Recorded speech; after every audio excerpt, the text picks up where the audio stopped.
ஒரு விஷயம் நமக்கு சொல்லுவாங்க, நான் சொல்கிறத கேட்குறியான்னு. கண்டிப்பாக கேட்குறேன், உங்களுக்கு நான் எல்லாம் என்ன வேணாலும் செய்கிறேன். ஆனால் நமக்கு பாதகமாக ஒன்று சொல்லிட்டா அவ்வளோதான், நம்ம அப்படியே மாறிடுவோம். ஆனால் ராமர் என்ன பண்ணுறாரு, மன்னவன் பணி அன்றாகின் நும் பணி மறுப்பேனோ. நீ தசரதர் சொன்னாருப்பா காட்டுக்கு போன்னு நீ சொல்ல வேண்டாம், நீ சொன்னாலே நான் போவேன். நும் பணி மறுப்பேனோ, நீ சொன்னாலே சரி, நான் சொல்கிறேன் நீ காட்டுக்கு போன்னு நீ சொன்னாலே நான் போவேனே, அதை ஏற்றுக்கொண்டு நடப்பேன். என் பின்னவன் பெற்ற செல்வம் அடியனேன் பெற்றதன்றோ. என்னுடைய தம்பி பரதனுக்கு கிடைக்கின்ற அந்த அரச பதவி அவனுக்கு கிடைச்சானா எனக்கு கிடைச்சானா, அவனுக்கு கிடைத்தாலும் எனக்கு கிடைத்தது போலதான். என் இனி உறுதி அப்பால், எனக்கு இதை விட ஒரு மேலான நிலை கிடைப்பதற்கு என்ன இருக்கு? உறுதி பொருள்னு சொல்றோமா, அறப்பொருள் இன்பம் வீடு, அது போல என் இனி உறுதி அப்பால், இதை விட நான் செய்கின்ற தர்மம் என்ன இருக்கு எனக்கு? இப்பணி தலைமையில் கொண்டேன், நான் இதை தலைமையில் கொண்டேன். மின்னொளிர் காணம் இன்றே போகின்றேன். நன்றாக வெப்ப ஒளி வீசுகின்ற கானகத்துக்கு இன்றே போகிறேன். இன்றே போகிறேன் உடனே என்னப்போ சாயந்தரம் ஆகிடுவேன் நினைக்காதீங்க, விடையும் கொண்டேன், இப்பவே போகிறேன். எவ்வளோ அழகாக பாருங்க.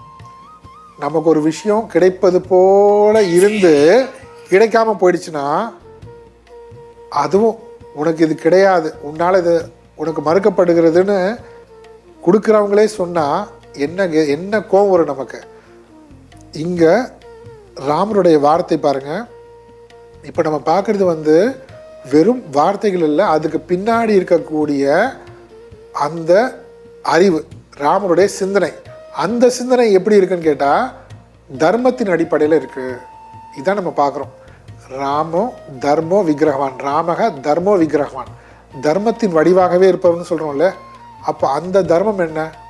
அந்த தர்மம் என்னன்றது தான் மனித தர்மம்னு சொல்கிறோம்ல. மனிதன் மனிதனாக வாழ வேண்டும். மனிதன் மனிதனாக வாழ்வதுனா தனக்கு தனக்கு தனக்கு தனக்குன்னு தன்னை பற்றியே யோசித்து கொண்டு ஒவ்வொருத்தர்கிட்டேருந்தும் தனக்கு என்ன கிடைக்கும் அப்படின்னு யோசிக்காமல், தனக்கு நஷ்டம் ஏற்படும் போதும் தீமை ஏற்படும் போதும் மற்றவருக்கு பார்வையில் தான் அதுக்கு நஷ்டம் தீமை இதெல்லாம். அவர் அப்படி நினைக்கவே இல்லை.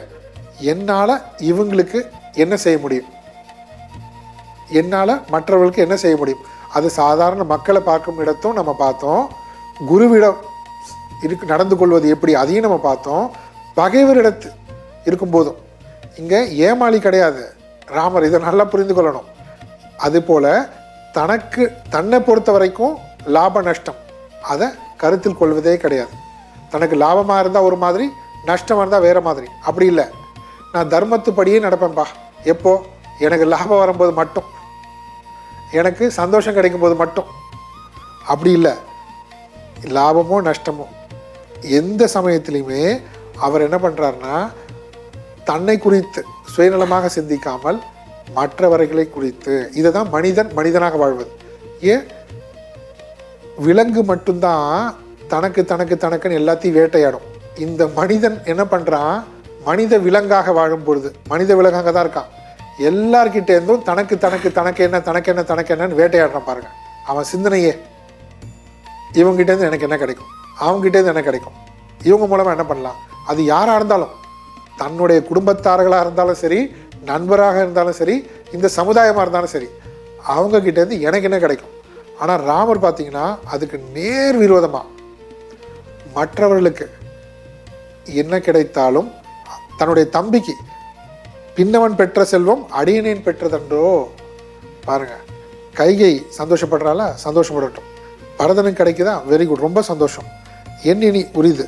அதுக்கப்புறம் என்ன, தன்னுடைய கடமை என்னது, தாய் தந்தை சொல்வதை நடப்பது. நான் அப்படியே கேட்டு நடந்துக்கல சொல்கிறார். அது தன்னுடைய லாப நஷ்டத்தை குறித்து யோசிக்காமல் மற்றவர்களுடைய சந்தோஷத்தை குறித்து பார்ப்பது.